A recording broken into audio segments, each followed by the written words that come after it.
Hello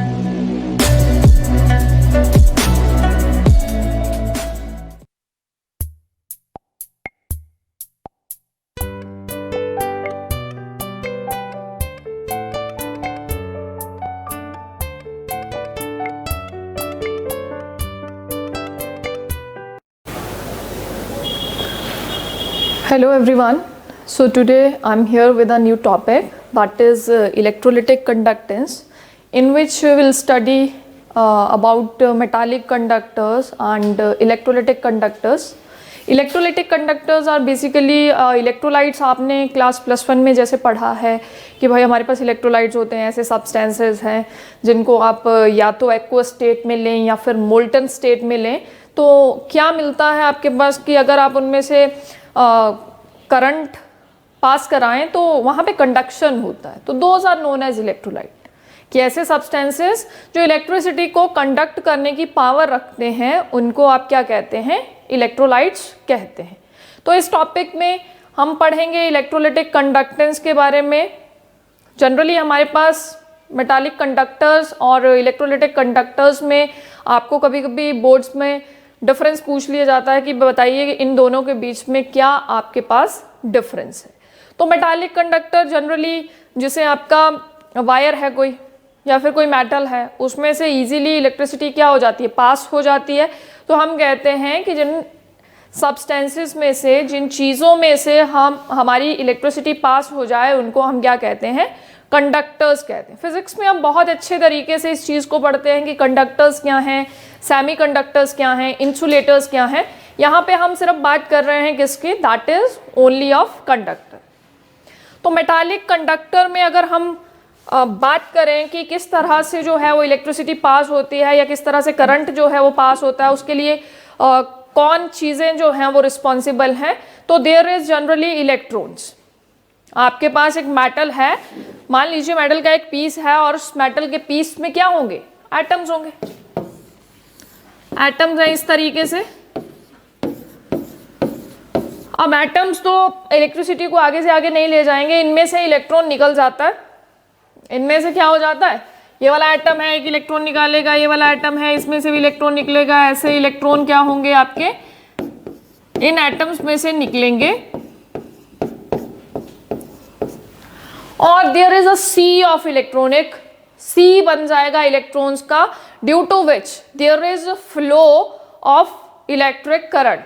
जब आपके electrons flow करेंगे तब आपके पास आपको क्या मिलेगा, इलेक्ट्रिक करंट मिलेगा। आप क्लास +1 में जब अपना शुरू करते हैं, बेसिक केमिस्ट्री जब आप शुरू करते हैं, तो उसमें आप पढ़ते हैं कि भाई जो आपके पास एक कैथोड रेज हैं या इलेक्ट्रिसिटी का जनरेशन कैसे हुआ, वो कुछ इस तरीके से पढ़ाता है। तो हम ये कह सकते हैं कि हमारे पास कोई मेटल का वायर है या मेटल का पीस है, उसमें नंबर ऑफ इलेक्ट्रॉन्स जो होंगे जब वो फ्लो करेंगे तो आपको क्या मिलेगा, आपको करंट मिलेगा।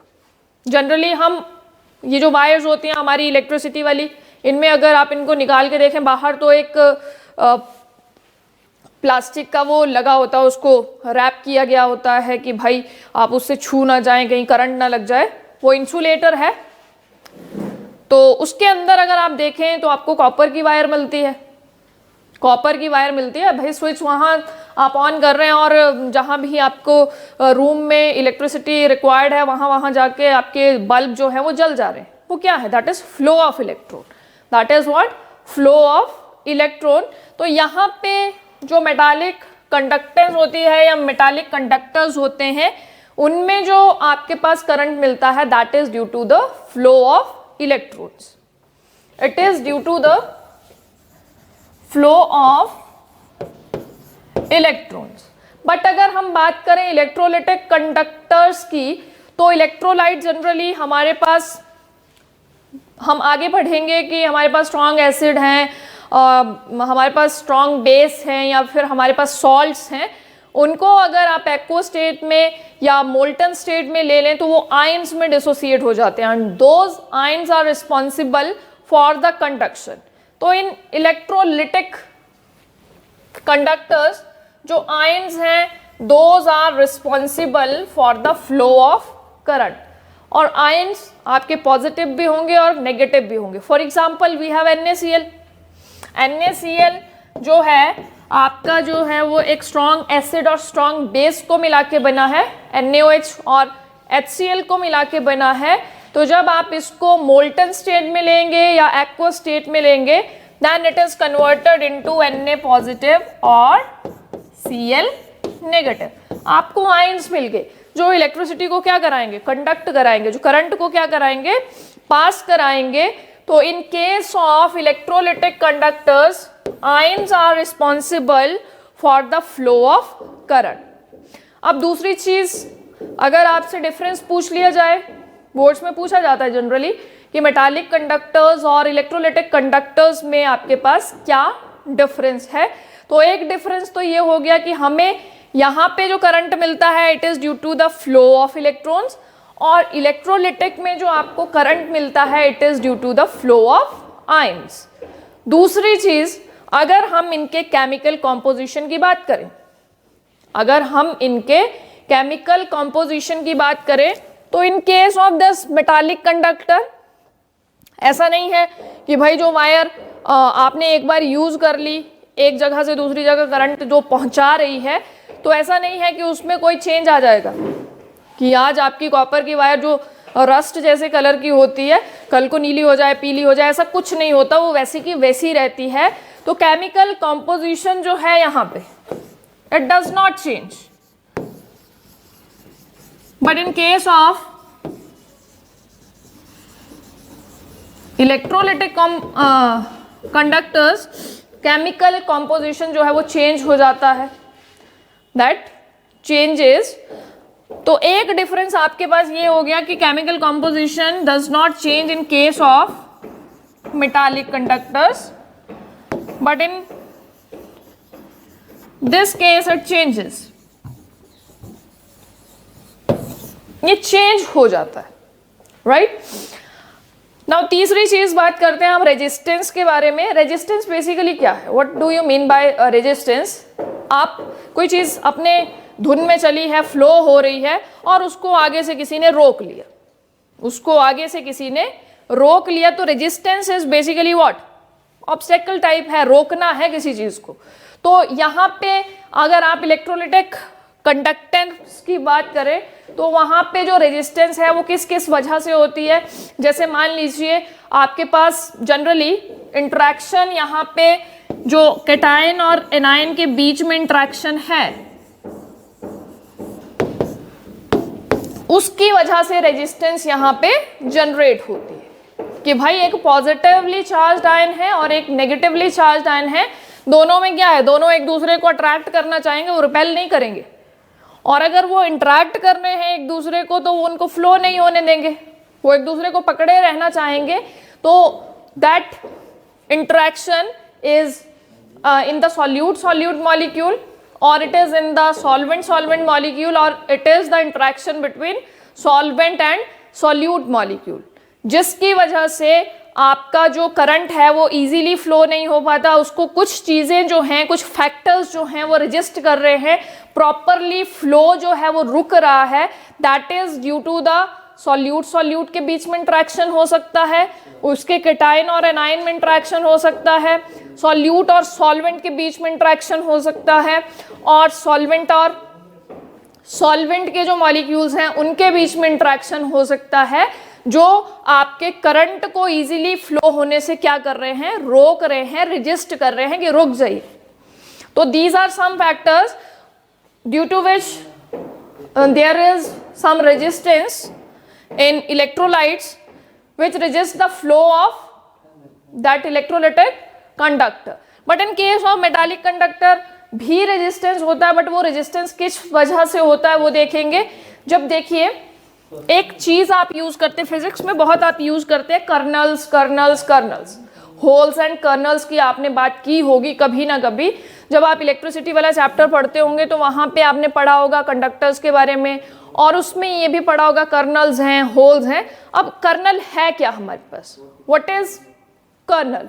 जब आपके पास एटम है, एक एटम है और उसमें से इलेक्ट्रॉन निकल गया, जो रिमेनिंग पोर्शन बचा, जब इलेक्ट्रॉन निकल गया है उसके बाद का जो एटम है that is what, that is kernel, that is what, वो कर्नल है।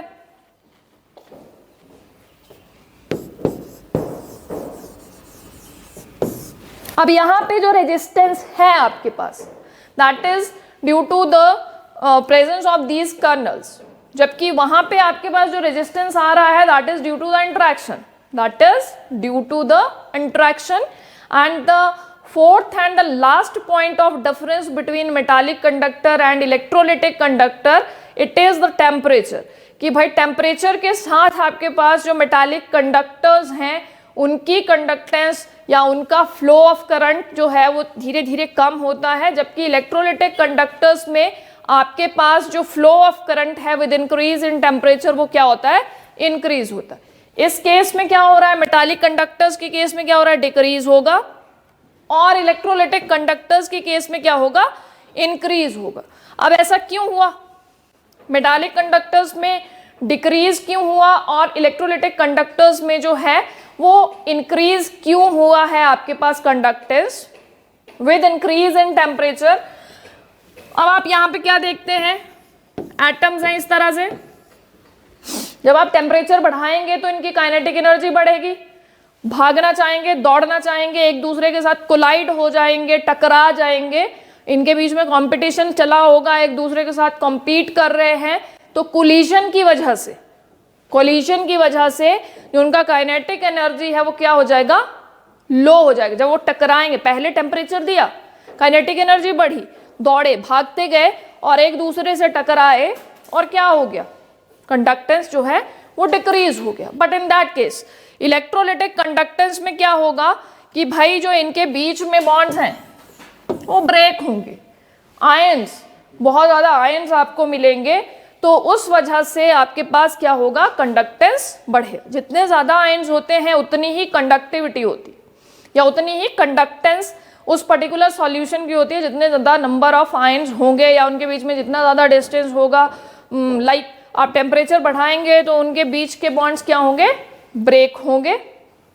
सो these are the main differences between metallic conductors and electrolytic conductors. तो sometimes आपसे पूछा जाता है कि metallic conductor का जो कंडक्टेंस है when you increase the temperature वो क्यों कम होता है, और इलेक्ट्रोलिटिक कंडक्टर्स का इस तरह से टेम्परेचर इंक्रीज करने से जो कंडक्टेंस है वो बढ़ता क्यों है. This is one question. दूसरा क्वेश्चन आपको यहाँ से क्या बन जाता है कि डिफरेंस बता दीजिए, तो 3-4 डिफरेंस आप लिख देंगे उसमें. Now see the next thing, it is electrolytes, जिसके बारे में हम पहले भी बात कर चुके कि इलेक्ट्रोलाइट्स आपके पास क्या होते हैं, ऐसे सब्सटेंसेस हैं विच कंडक्ट द इलेक्ट्रिसिटी, जिनमें से आप इलेक्ट्रिसिटी क्या कर सकें, कंडक्ट करा सकें. But the condition is what, condition it should be in molten state. जो इलेक्ट्रोलाइट है वो किस स्टेट में होना चाहिए, या तो मोल्टन स्टेट में होना चाहिए, या फिर आपके पास वो कौन सी स्टेट में होना चाहिए, एक्वस स्टेट में होना चाहिए. क्वेश्चन यहाँ से देखिए क्या बनता है कि भाई आपके पास इलेक्ट्रोलाइट है जैसे NaCl. आप जनरली जो इलेक्ट्रोलाइट की एग्जाम्पल पढ़ते हैं वो NaCl आपको मैक्सिमम बुक्स में दिया जाता है कि NaCl जो है वो एक्वस स्टेट में या मोल्टन स्टेट में जो है वो क्या है, एक बहुत अच्छा इलेक्ट्रोलाइट है, राइट. बट जब वो सॉलिड स्टेट में होता है तब तो वो अपने में से इलेक्ट्रिसिटी कंडक्ट नहीं कर पाता. तो ये पूछता है आपको कि जो इलेक्ट्रोलिटिक कंडक्टर्स हैं they conduct electricity in their molten state or aqueous state, but why they don't conduct electricity in their solid state. वो अपनी solid state में जब होते हैं तब उनमें से इलेक्ट्रिसिटी क्यों कंडक्ट नहीं हो पाती. जब वो solid state में होते हैं, जैसे NaCl का ही एग्जाम्पल हम बता रहे हैं कि NaCl आपके पास जब solid state में होगा तो इनके बीच में जो फोर्सेस ऑफ अट्रैक्शन है वो इतने ज़्यादा स्ट्रांग हैं कि सोडियम ना तो और सोडियम और क्लोराइड ना तो Na पॉजिटिव में टूटेगा ना Cl नेगेटिव, आपको कुछ नहीं मिलेगा. वो तो किस फॉर्म में है, बॉन्डेड फॉर्म में है, और उनका बॉन्ड जो है वो बहुत ज़्यादा स्ट्रांग है. वो बॉन्डेड फॉर्म में है और उनका बॉन्ड भी बहुत ज़्यादा क्या है, स्ट्रांग है. तो जनरली जो आपके पास आपको करंट मिलता है या फ्लो होता है current, that is due to the presence of ions, that is due to the presence of kernels, that is due to the presence of electrons. तो यहाँ पे हमें वैसा कुछ नहीं मिल रहा, ना कोई इलेक्ट्रॉन मिल रहा है, ना कोई हमें आयंस मिल रहे हैं। तो ड्यू टू दैट रीजन कि भाई ये जो है अपने में से इलेक्ट्रिसिटी को पास नहीं करा पाएगा, क्योंकि हमें यहाँ ना तो आयंस मिल रहे हैं। बट जब हम इनको मेल्ट कर देंगे, जब हम इसको मेल्ट कर देंगे तो it is converted into what, Na positive and Cl negative. आपको क्या मिल जाएंगे, आयंस मिल जाएंगे which are responsible for the flow of current. Molten state की बात कर लो या फिर एक्वस स्टेट की बात कर लो, आपको दोनों में ही क्या मिल जाएंगे, आयंस जो हैं वो मिल जाएंगे। बट सॉलिड स्टेट में you can't get ions over here, so they can't conduct the electricity through them in the solid state. Very important question. अब जो आपके पास इलेक्ट्रोलाइट्स हैं, हमने कह दिया कि ऐसे सब्सटेंसेस हैं जो अपने में से इलेक्ट्रिसिटी को पास कराते हैं। अब कुछ सब्सटेंसेस ऐसे भी होते होंगे जो ज़्यादा करंट पास कराते हैं, कुछ हैं वो कम करंट पास कराते हैं। तो इनको दो कैटेगरीज में बांट दिया गया है, one is strong and one is weak electrolyte. There are two types, one is strong and one is weak electrolytes। तो strong electrolytes are basically what, आपको पूछ ले कि what is the difference between strong and weak electrolytes। तो strong electrolytes ऐसे electrolytes हैं, ऐसे substances हैं जब आप उनका aqueous solution लेते हैं तो completely ionized हो जाते हैं, they are completely ionizes। आपको ऐसा कुछ नहीं है कि आपको मॉलिक्यूल की फॉर्म में कुछ उनके aqueous state में मिलेगा, वो सारा का सारा किसमें कन्वर्ट हो गया होगा, that is converted into ions. For example strong electrolytes में आपके पास जो एग्जांपल हैं वो स्ट्रॉन्ग एसिड हो सकते हैं, जिनमें से एक एग्जांपल मैंने लिया दैट इज HCl। जब आप एक्वस सॉल्यूशन HCl का लेंगे, पानी में डिजोल्व कर दिया, व्हाट हैपन, HCl जो है वो कंप्लीटली आयनाइज हो जाएगा। क्या मैं लिख देती हूँ, एक्वस, ऐसे रखा नहीं, ये आपका आयनाइज हो जाता है। आप जब इसका एक्वस सॉल्यूशन लेंगे, पानी में डालेंगे, तो क्या हो जाएगा, ये कंप्लीटली H पॉजिटिव और Cl नेगेटिव में डिसोसिएट हो जाएगा। मतलब फाइनल जो सॉल्यूशन आपके पास मिलेगा उसमें आपको क्या मिलेगा, सिर्फ और सिर्फ H पॉजिटिव और Cl negative. You can't get HCl, you can't get HCl in that. अगर ऐसा है, अगर इस तरह का डिसोसिएशन है, तो that dissociation is known as complete dissociation. या आप ऐसा कह सकते हैं ये एक ऐसा सब्सटेंस है जो कंप्लीटली क्या हो गया है, आयोनाइज हो गया है, उसका पूरा का पूरा मॉलिक्यूल टूट के किस में कन्वर्ट हो गया है, आयंस में कन्वर्ट हो गया। फॉर एग्जाम्पल मान लिया हमने कि भाई मैंने 50 मॉलिक्यूल्स लिए थे HCl के, जब मैंने पानी में डाला तो 50 ही मुझे H पॉजिटिव मिल रहे हैं और 50 ही मुझे क्या मिल रहे हैं, Cl नेगेटिव मिल रहे हैं। This is complete dissociation. तो स्ट्रॉन्ग इलेक्ट्रोलाइट्स जो होते हैं, जो कंप्लीटली आयनाइज हो जाते हैं, उनको आप स्ट्रॉन्ग इलेक्ट्रोलाइट्स कहते हैं। और उसके जो आपके पास एग्जांपल्स हैं वो क्या हैं, that is strong acid, strong base हो सकते हैं आपके पास। फॉर एग्जाम्पल NaOH, जब आप इसका एक्वस सॉल्यूशन लेते हैं कंप्लीटली आयनाइज हो जाता है किसमें, N positive, not N positive, it is Na positive plus OH negative में। तो ये एक स्ट्रॉन्ग बेस है। KOH आपके पास स्ट्रॉन्ग बेस है, H2SO4 आपके पास स्ट्रॉन्ग एसिड है। इसी तरह से जब आप इनको मिला देंगे स्ट्रॉन्ग एसिड स्ट्रॉन्ग बेस को, तो आपके पास जो सॉल्ट बनेगा that is also a strong base. अगर आपके पास strong base, strong salt, sorry it is strong salt that is NaCl, पानी में डाला, completely dissociated into Na positive and Cl negative. So these are few examples of strong electrolytes. Weak में आपके पास क्या होता है कि वीक जो इलेक्ट्रोलाइट्स होते हैं they are not completely ionises. Weak electrolytes are not completely ionizes.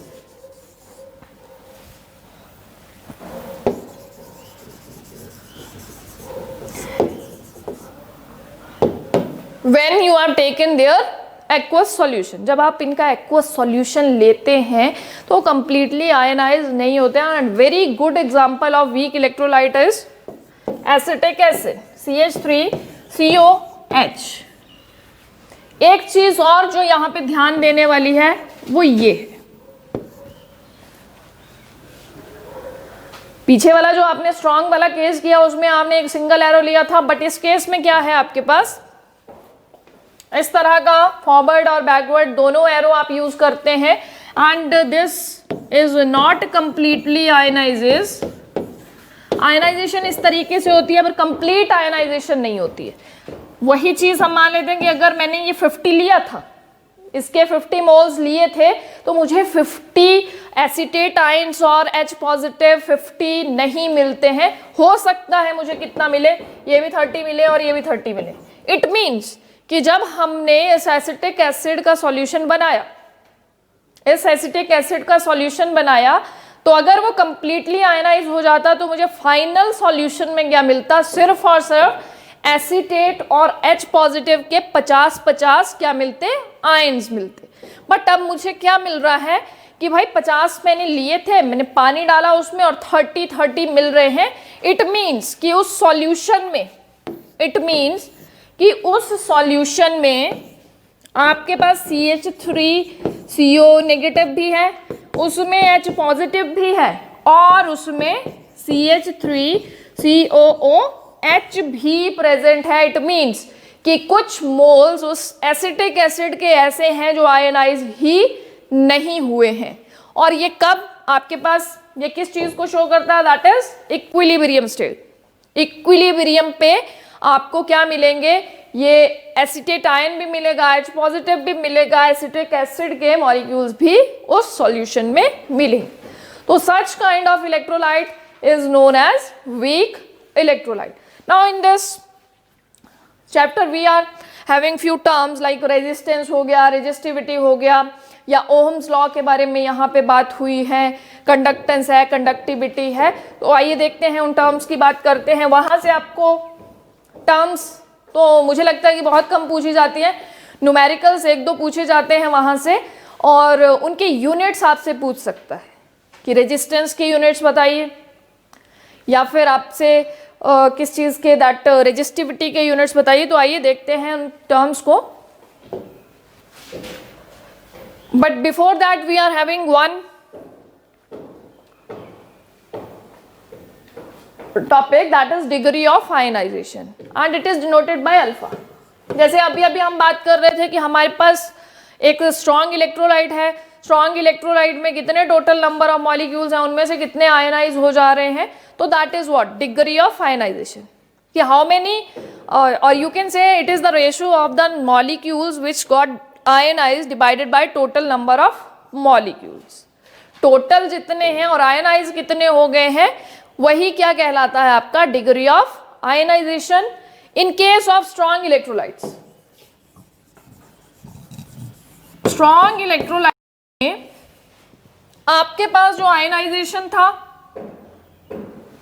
हमने बोला कि भाई हमें 50 मॉलिक्यूल्स, जो हमारे पास 50 HCl के मॉलिक्यूल थे टोटल, और जो आयनाइज हुआ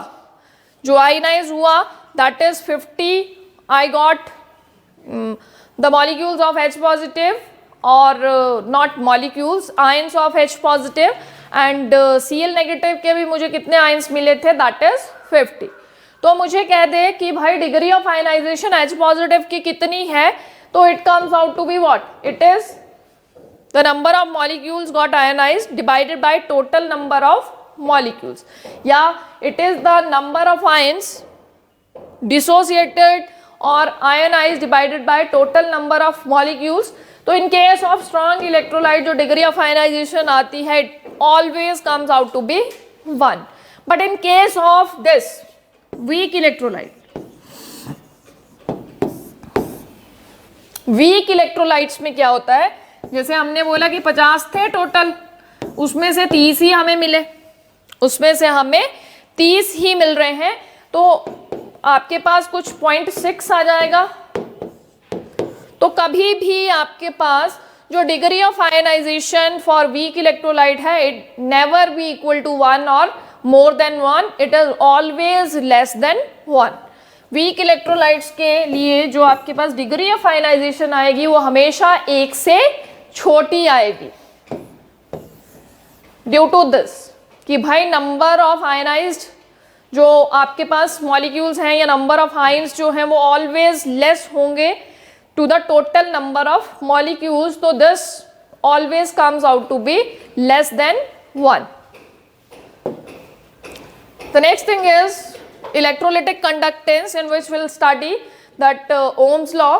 और Ohm's law आपके पास क्या कहता है कि भाई आपके पास कोई कंडक्टर है, मान लीजिए आपके पास एक कंडक्टर है, उसके 2 एंड्स हैं और उन दोनों का जो पोटेंशियल डिफरेंस है आप अप्लाई कर रहे हैं पोटेंशियल डिफरेंस, तो उसमें से कितना करंट जो है वो पास होगा या कितना करंट जो है वो प्रोड्यूस होगा, वो डिपेंड करता है कि भाई वहाँ पे जो पोटेंशियल आपने यूज किया है वो कितना है। They are directly proportional, potential ज़्यादा होगा तो करंट भी ज़्यादा होगा।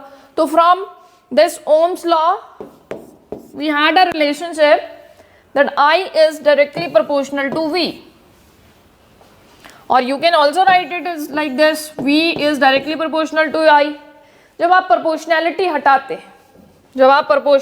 हटाते हैं तो it becomes V is equal to I R। एक proportionality constant लगाते हैं which is denoted by capital R and it is resistance। It is what? Resistance।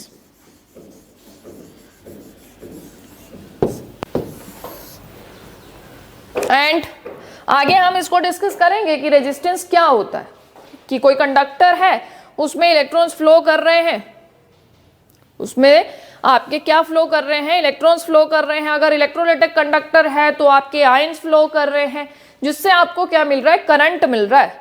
But वहां पे कुछ ऐसी चीजें होंगी जो उस करंट के फ्लो को क्या करना चाहेंगी, रोकना चाहेंगी। That is known as resistance. कि भाई एक ईज के साथ जो इलेक्ट्रॉन्स फ्लो हो रहे थे वो नहीं हो पा रहे हैं, उनको कोई रेजिस्ट कर रहा है, उनको कोई रोक रहा है। तो ऐसा भी हमारे पास हो जाता है कि हो सकता है सॉल्यूट का सॉल्यूट के साथ इंटरेक्शन हो गया हो सकता है सॉल्यूट का सॉल्वेंट के मॉलिक्यूल्स के साथ इंटरेक्शन हो गया हो, जो एक दूसरे को छोड़ना ही नहीं चाह रहे हैं, जाने नहीं दे रहे हैं, वो फ्लो ही नहीं करने दे रहे हैं, वो एक दूसरे को पकड़ के बैठे हुए हैं कि मत जाइए। तो दैट इज क्रिएटिंग, वहां पे कंडक्शन नहीं हो पा रहा है, वहां पे कंडक्टेंस आपको नहीं मिल पा रहा है, वहां पे क्या मिल रहा है, रेजिस्टेंस। जितना आपको करंट उसमें से फ्लो होना चाहिए वो नहीं हो पा रहा है, तो that is known as what, resistance. तो यहां से अगर मैं आर निकालना चाहूं तो it is what, it is V over I. Resistance is equal to V over I. Units generally जो आप यूज करते हैं दैट इज ओम्स। जिसने आपका यहां से ओम्स ने एक लॉ दिया जिसमें उसने बोला कि if I have a conductor और मैं उसमें पोटेंशियल जितना ज़्यादा यूज करूंगी उतना ही मुझे करंट मिलेगा, तो these two quantities are directly proportional to each other. एक बढ़ेगा तो दूसरा भी क्या होगा, बढ़ेगा। It is direct relationship. तो यहां से उसके पास आर निकल के आया, आर का उसने कैलकुलेशन किया कि आर भाई ऐसा है, एक रेजिस्टेंस उसने बोला, एंड इफ वो यूनिट्स फाइंड आउट करना चाहे, यहां से तो देखिए क्या निकल जाएंगे, पोटेंशियल के unit volt, this is current, current के यूनिट एम्पियर।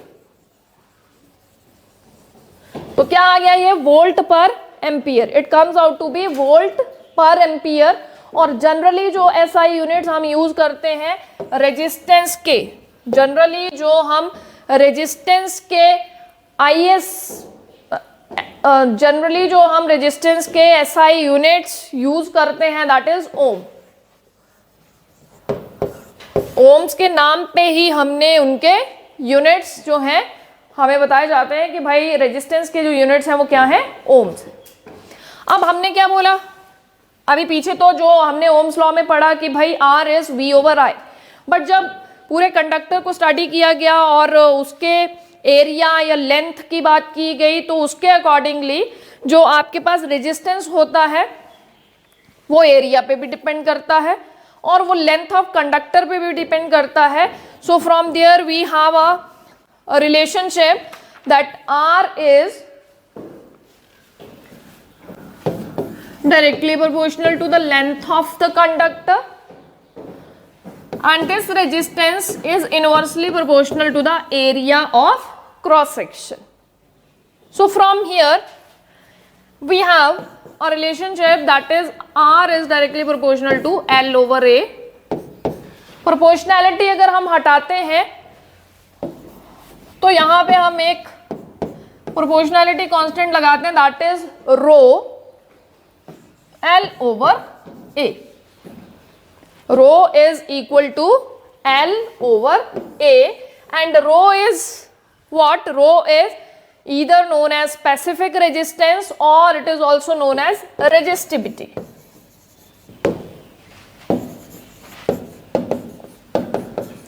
रो रेजिस्टिविटी है या रो आपके पास क्या है? एक स्पेसिफिक रेजिस्टेंस है. स्पेसिफिक रेजिस्टेंस का मतलब क्या है कि भाई इसके साथ लगी हुई क्वांटिटी को अगर आप यूनिटी मान लेते हैं कि अगर हमारे पास एक कंडक्टर है जिसका लेंथ 1 सेंटीमीटर हो, जिसका लेंथ क्या हो? 1 सेंटीमीटर हो और एरिया ऑफ क्रॉस सेक्शन क्या हो? 1 सेंटीमीटर स्क्वायर हो, तो हमारे पास ये रो जो है, ये रेजिस्टिविटी जो है, ये किसके बराबर हो जाएगी? रेजिस्टेंस के बराबर हो जाएगी. रो किसके बराबर हो जाएगी? रेजिस्टेंस के बराबर हो जाएगी. Right? So specific resistance rho is equal to resistance if the length of conductor is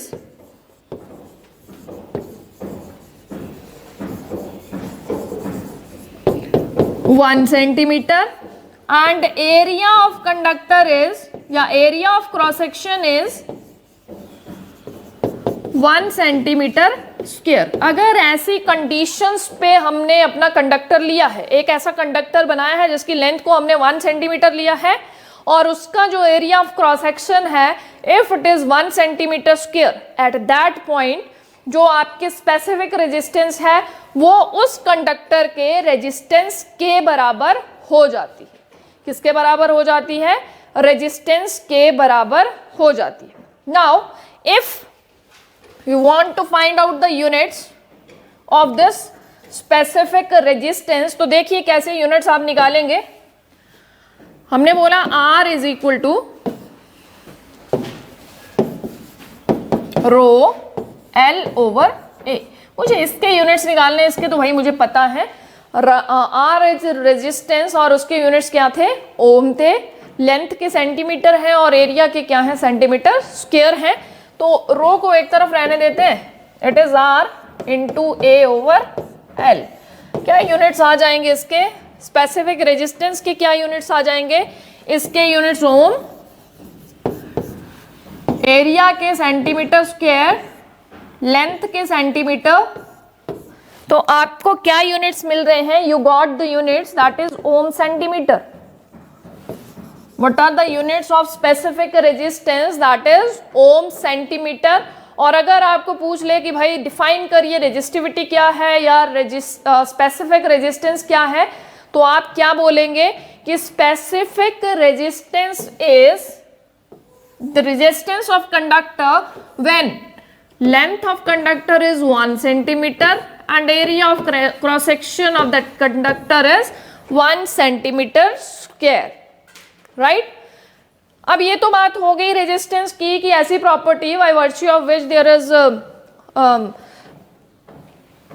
is what something which resists the flow of current.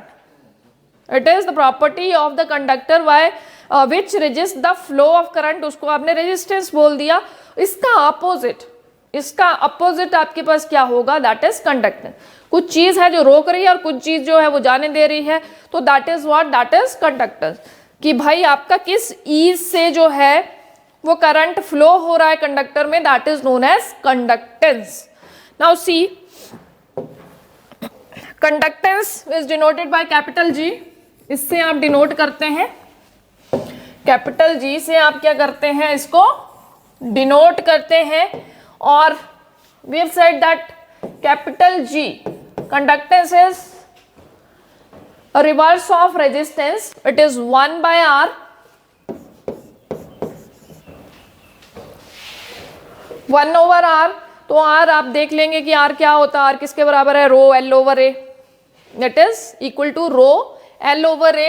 हम यहाँ पे लिख लेते हैं, it is row L over A. A ऊपर चला गया आपके पास, है ना. A कहाँ चला गया है आपके पास, ऊपर चला गया है. तो G is denoting the conductance with the ease with which the current flows through the conductor. So conductance के यूनिट्स क्या आ जाएंगे आपके पास, कंडक्टेंस के यूनिट आपके पास 1 over R means 1 over ohm. It is per ohm.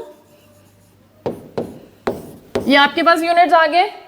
इनको महो भी कह देते हैं उल्टा, या फिर इनको सीमेन भी कह देते हैं. सीमेन भी इसके क्या है, यूनिट्स हैं. कंडक्टेंस के पर ओम बोल सकते हैं या फिर महो आप कह सकते हैं. Now see the conductivity. Conductivity आपके पास क्या है, it is opposite to resistivity. It is opposite to resistivity. Kappa is equal to 1 over rho. Kappa is equal to 1 over rho. And units आप निकाल लेंगे. देखिए रो के यूनिट्स आपने क्या निकाले थे, ओम सेंटीमीटर. रो के यूनिट्स आपके पास क्या आए, ओम सेंटीमीटर. तो from here it is 1 upon ohm centimetre which comes out to be per ohm per centimetre. और this per ohm can be written as siemens या फिर महू. तो यूनिट्स क्या हो जाएंगे आपके पास कंडक्टिविटी के, कंडक्टिविटी के यूनिट्स आपके पास आ जाएंगे siemens, sorry it is siemens per centimetre. ये इसके यूनिट हो गए आपके पास. ये कंडक्टिविटी के यूनिट्स हो गए. रेजिस्टिविटी के यूनिट्स जो हैं वो आपके पास क्या है, रेजिस्टिविटी के यूनिट है ओम सेंटीमीटर. रेजिस्टेंस के यूनिट आपके पास क्या है, ओम है. और कंडक्टेंस के यूनिट्स आपके पास क्या आ गए, पर ओम आ गए. Now few more terms, that is molar conductivity. कि भाई मोलर कंडक्टिविटी क्या होती है. मान लीजिए आपने एक इलेक्ट्रोलाइट लिया, इलेक्ट्रोलाइटिक सॉल्यूशन लिया, उसमें आपने अगर सिर्फ और सिर्फ उस इलेक्ट्रोलाइट का 1 मोल डिसॉल्व किया, आपने एक सॉल्यूशन बनाया, इलेक्ट्रोलाइटिक सॉल्यूशन आपने बनाया, और उस इलेक्ट्रोलाइटिक सॉल्यूशन को बनाने के लिए आपने कितना इलेक्ट्रोलाइट जो है उसमें डिसॉल्व किया है, दैट इज ओनली 1 मोल. तो उस 1 मोल के डिसॉल्व करने के बाद वहां पे क्या होगा, आयंस प्रोड्यूस होंगे. वहां पे क्या होगा, आयंस प्रोड्यूस होंगे. और उन आयंस की वजह से उस सॉल्यूशन में कितनी कंडक्टिविटी पावर है, वो कितना आपके पास करंट जो है वो क्या कर सकता है, जनरेट कर सकता है, या कितना उसके पास पावर रहती है, that is known as molar conductivity. This thing is very very important. One more term is used, that is equivalent conductivity. Equivalent conductivity क्या है, जहां पे मोल की जगह आप क्या लेते हैं, 1 ग्राम इक्विवेलेंट लेते हैं, in which you will take 1 gram equivalent of an electrolyte, जिसको आप डिसॉल्व करते हैं और उसके बाद देखते हैं कि उससे प्रोड्यूस हुए आयंस कितना कंडक्टिंग पावर जो है वो आपको दिखा रहे हैं, दैट इज मोलर कंडक्टिविटी. अगर आपने 1 मोल डिसॉल्व किया है तो दैट इज मोलर कंडक्टिविटी. अगर आपने 1 ग्राम इक्विवेलेंट डिसॉल्व किया है तो that is equivalent conductivity. And it is denoted by lambda m. ये m stands for molar conductivity. It is equal to kappa over c, जो अभी अभी हमने यूज किया, दैट इज कंडक्टिविटी कापा, जिसके लिए देखिए ये यहां पे हम यूज कर रहे थे. This is a symbol which is conductivity and it is what, it is kappa. So we have a relationship between that conductivity and molar conductivity. It is kappa over C is denoting the molar concentration, कि molar solution है आपके पास. It denotes the molar concentration, and we got a relationship that kappa over C into 1000. And if you want to find out the units of this molar conductivity, kappa के unit है Siemens per centimeter. This is generally the volume. Volume is centimeter cube per liter, and divided by molarity की unit mole per liter. ये आपस में cut जाएगा, ये आपस में कट जाएगा, यहाँ 2 रह जाएगा, तो आपके पास क्या यूनिट्स आ जाएंगे, मोलर कंडक्टिविटी के क्या यूनिट्स आ जाएंगे, siemens per centimetre, not per centimetre square, siemens centimetre square per mole. So these are the units of molar conductivity. यहां से आपको जो है वो न्यूमेरिकल्स पूछे जा सकते हैं. Now the next one is equivalent conductance. Equivalent conductance क्या है, वही सेम डेफिनेशन है कि भाई the conducting power of all the ions produced by dissolving 1 gram equivalent of an electrolyte in the solution, and the same formula है, but this term is denoting what, ये term denote करती है normality को. अगर molar solution लेते हैं तो उसमें मोल्स आप कंसीडर कर रहे हैं. आपने पढ़ा है कि नॉर्मेलिटी हम ग्राम इक्विवेलेंट डिसॉल्व करते हैं. तो यहाँ पे क्या है, अगर ग्राम इक्विवेलेंट है तो कैसा नॉर्मल सॉल्यूशन है. It denoting the normality, it is denoting the normality. And if you want to find out the units, no much difference between the molar conductance and equivalent conductance. आपके पास units क्या आ जाएंगे, कापा के unit क्या है, Simon पर centimetre. अगला volume है आपके पास सेंटीमीटर क्यूब पर लीटर डिवाइडेड बाय, अगर ये नॉर्मेलिटी है तो नॉर्मेलिटी के यूनिट ग्राम इक्विवेलेंट पर लीटर. आपके पास यूनिट्स आ जाएंगे ये, got the units, Simon centimeter square per gram equivalent. It is per gram equivalent. So we have one more relationship, and we can calculate here, that is conductivity. Conductivity is what, kappa. कापा किसके बराबर होता है, it is opposite of resistivity. Resistivity के opposite है, तो resistivity हमारे पास क्या आ जाती है, it is R A over L. R A over L. If I put that that rho over here, तो what I will get, it is kappa is equal to 1 over R. 1 over R is what, it is opposite to the resistance, it is reciprocal of resistance, which is what, conductance. Which is what, conductance. 1 over r is what, g के बराबर हो जाएगा. And this one more term is introduced over here, it is L over A, which is known as cell constant. It is what, cell constant, and cell constant is generally denoted by G star. किससे denote करते हैं cell constant को, जी star से denote करते हैं, तो it is G into G star. एक नंबर का क्वेश्चन आपको बहुत बार पूछा जाता है कि ये बताइए सेल कांस्टेंट के यूनिट्स क्या होते हैं, what are the units of cell constant. तो यहाँ साइड में मैं लिख देती हूँ कि cell constant is G star which is equal to L over A. L is what, length of conductor, A is area of cross section, तो it is what, इसके यूनिट सेंटीमीटर, एरिया के centimetre square, cut गए नीचे रह गया centimetre, तो it comes out to be per centimetre. Very important question, what are the units of cell constant. So from here we have a relationship. हमारे पास एक relationship आ गया है, किस में, कंडक्टिविटी में, कंडक्टेंस में और सेल कांस्टेंट में.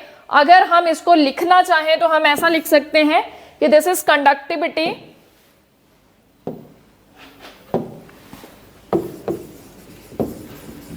Conductivity is equal to conductance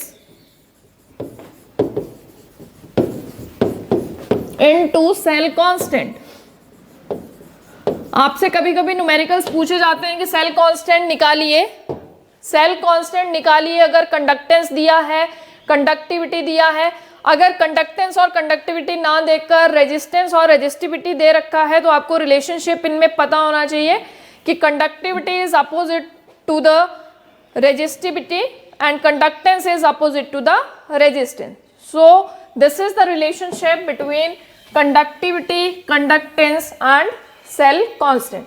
Conductivity is denoted by kappa, conductance is denoted by G and cell constant is denoted by G star. Right?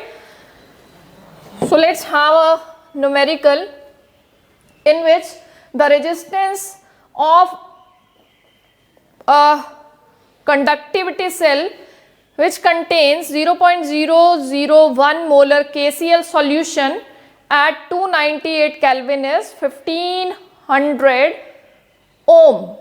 Resistance दे रखा है 1500 ohm. What is the cell constant if the conductivity of 0.001 molar KCl solution at 298 Kelvin is 0.146 into 10 to power minus 3 Simon per centimeter, right? So you have resistance and you have conductivity.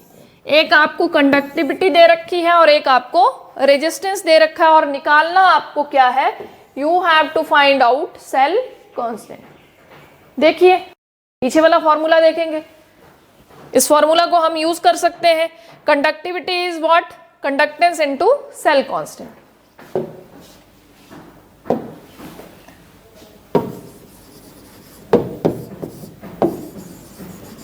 Conductivity is equal to conductance into cell constant. Sorry, it is cell constant. You have to find out cell constant which is equal to, ये क्या आ जाएगा cell constant आपके पास, it comes out to be conductivity upon conductance. Conductivity upon conductance आ गया, या आप इसको ऐसा लिख सकते हैं कंडक्टिविटी इंटू 1/g, और 1/g किसके बराबर आएगा, it comes out to be R, it is kappa into R. So see kappa कितना दे रखा है, कंडक्टिविटी कितनी दे रखी है, conductivity is 0.146, that is 0.146 into 10 to power minus 3, and R is also given to you, it is 1500 ohm. So calculate it and find out that what is the value of cell constant. It comes out to be 0.219 per centimeter. Very simple example, very simple numerical. Now see, the next thing is the conductivity of 0.20 molar KCl solution at 298 Kelvin is 0.025 Simon per centimeter. Calculate its molar conductivity. Molar conductivity निकालने के लिए बोला है, जिसका formula हमें पता है। Molar conductivity आप कैसे फाइंड आउट करते हैं, it is kappa over C in 2000. Kappa is what, conductivity, C is molarity into 1000. Everything is given to you. ये देखिए मोलैरिटी दे रखी है 0.20 मोलर, कंडक्टिविटी भी दे रखी है 0.025 सीमेन पर centimetre. You have to put the values. It is 0.025 conductivity divided by molarity, it is 0.20 into 1000. Very simple calculation, you can calculate it and it comes out to be 125 comes out to be 125 Siemen centimeter square per mole.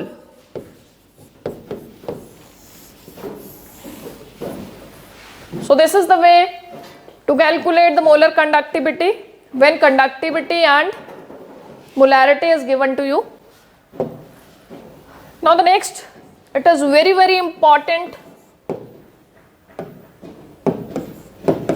यहाँ से numerical आपको competitive exams में भी पूछे जाते हैं, यहाँ से न्यूमेरिकल्स आपको बोर्ड्स में भी पूछे जाते हैं, यहाँ से आपको डेफिनेशन पूछ सकता है कि कोलाश लॉ की डेफिनेशन बताइए या स्टेटमेंट बताइए कि क्या कहता है कोलाश लॉ। अब हमारे पास कोई इलेक्ट्रोलाइट है और अगर हम उसको इनफाइनाइटली डाइल्यूट करते हैं, इनफाइनाइटली डाइल्यूट का मतलब कि बहुत सारा पानी डालते जाएं, तो उसको हम क्या कहते हैं, that is infinite dilution. Eight infinite dilution के ऊपर जो है वो आपका जो इलेक्ट्रोलाइट है वो कंप्लीटली डिसोसिएट हो जाता है। व्हेन डिसोसिएशन इज कंप्लीट, जब डिसोसिएशन कंप्लीट हो जाती है वो आयंस में टूट जाएगा। लाइक NaCl है मेरे पास, तो मैं उसको अगर डाइल्यूट करती रहूं तो फाइनली हमारे पास जो आपकी डिसोसिएशन होगी वो कंप्लीट होगी। अब जब NaCl टूटा तो किस में टूटा, Na+ और Cl नेगेटिव। इस लॉ में हम जो बात करते हैं वो मोलर कंडक्टिविटी की बात करते हैं कि what is the molar conductivity of that NaCl। तो जब वो आयंस में टूट गया, उन आयंस की भी कुछ मोलर कंडक्टिविटी होगी, जितना एक आयन की मोलर कंडक्टिविटी होगी। अब आपके पास इलेक्ट्रोलाइट है, कैटायन और एनायन में टूटेगा, एक पॉजिटिव बनेगा और एक नेगेटिव बनेगा। तो वो जब इलेक्ट्रोलाइट में डिसोसिएशन हुआ, वो आयंस में टूटा, तो कहता है कि भाई बताइए उस इलेक्ट्रोलाइट की जो मोलर कंडक्टिविटी है वो किसके बराबर होगी। तो जो कैटायन की मोलर कंडक्टिविटी होगी उसका कंट्रीब्यूशन, और प्लस जो एनायन की मोलर कंडक्टिविटी होगी उसका कंट्रीब्यूशन। उन दोनों को जब हम ऐड कर देंगे, जो उनकी पर्टिकुलर रिस्पेक्टिव मोलर कंडक्टिविटीज होंगी कैटायंस और एनायंस की, जब हम उनको सम कर देंगे तो इट शोज दैट कि भाई वो जो मोलर कंडक्टिविटी आएगी वो किसकी आएगी, इलेक्ट्रोलाइट की आएगी। तो वो आयन, अब ऐसा नहीं है कि मैंने NaCl लिया तो जो मोलर कंडक्टिविटी Na+ की NaCl में होगी वही उस आयन की मोलर कंडक्टिविटी किसी और सॉल्ट में होगी। लाइक NaNO3 की अगर मैं बात करूं तो it will dissociate into Na+ and NO3- में वो डिसोसिएट हो जाएगा। तो जैसा मोलर कंडक्टिविटी, जितना मोलर कंडक्टिविटी का वैल्यू आपको NaCl में Na+ का मिलेगा, उतना ही वो दूसरे किसी सॉल्ट में आपको मिलेगा। ऐसा नहीं, उसका कोई मतलब चेंज नहीं आता है। तो it is written over here that at infinite dilution when dissociation is complete, each ion makes a definite contribution towards the molar conductivity of the electrolyte. उसका एक डेफिनेट कंट्रीब्यूशन होता है, ऐसा नहीं कि भाई अगर सॉल्ट बदले तो उसका कंट्रीब्यूशन चेंज हो जाए, no. Now C,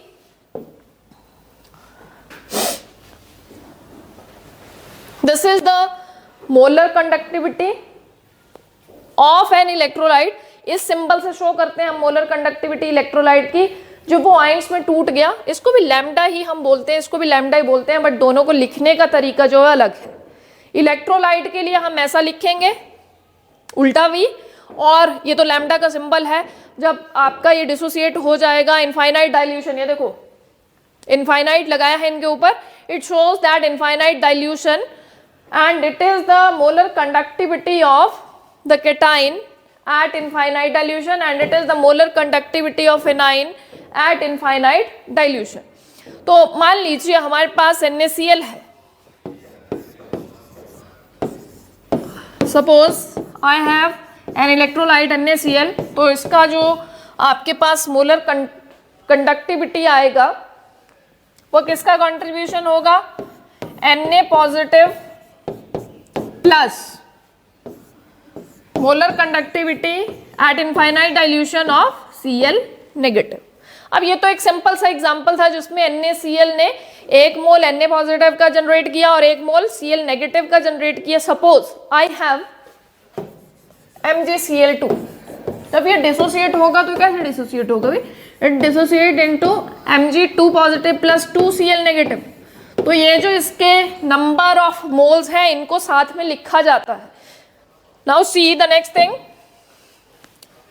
this thing कि if we have V positive cation, 1 2 3 4 इतने कैटाइन हो, 1 2 3 4 एनाइन हो, तो हम उसमें कैसे इस फॉर्मूला को लिखेंगे? It is written like this, it is the molar conductivity of an electrolyte at infinite dilution is equal to जितने नंबर ऑफ कैटाइन है उसका मोलर कंडक्टेंस या molar conductivity at infinite dilution, and जितने anion है उसका molar conductivity at infinite dilution. For example जैसा अभी हमने लिया MgCl2, कैसे लिखेंगे इसका? It is Mg2 plus 2Cl negative. Now how many number of cations? Only 1, तो यहाँ पे हम 1 लिखेंगे। How many number of anions? It is 2। यहाँ से आपको न्यूमेरिकल पूछा ही जाता है, तो देखिए न्यूमेरिकल देखेंगे। It is the molar conductivity at infinite dilution for sodium acetate, hydrochloric acid and sodium chloride are 91, 425.9, 126.4 Siemens centimeter square per mole respectively। 91 जो है वो सोडियम एसीटेट का मोलर कंडक्टिविटी है, 425.9 जो है वो हाइड्रोक्लोरिक एसिड का है, और 126.4 सीमन सेंटीमीटर स्क्वायर पर मोल जो है वो किसका है आपके पास? सोडियम क्लोराइड का है। Now what you have to do, you have to calculate the molar conductivity of acetic acid. Now how to do this? See the molar conductivity of acetic acid की आपको फाइंड आउट करनी है, और दे किसकी रखी है आपको?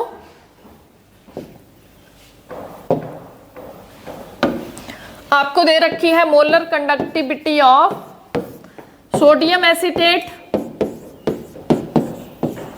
Molar conductivity of HCl and molar conductivity of NaCl।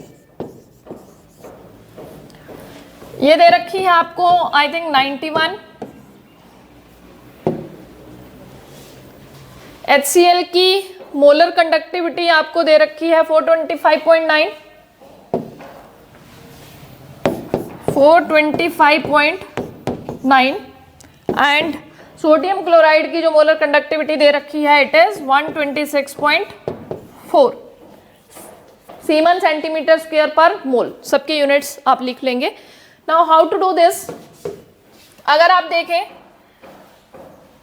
तो आपको इसमें क्या करना पड़ेगा?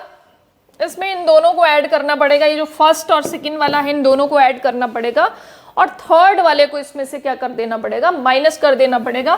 तो right it like this, it is CH3CONa plus molar conductivity of HCl minus molar conductivity of NaCl।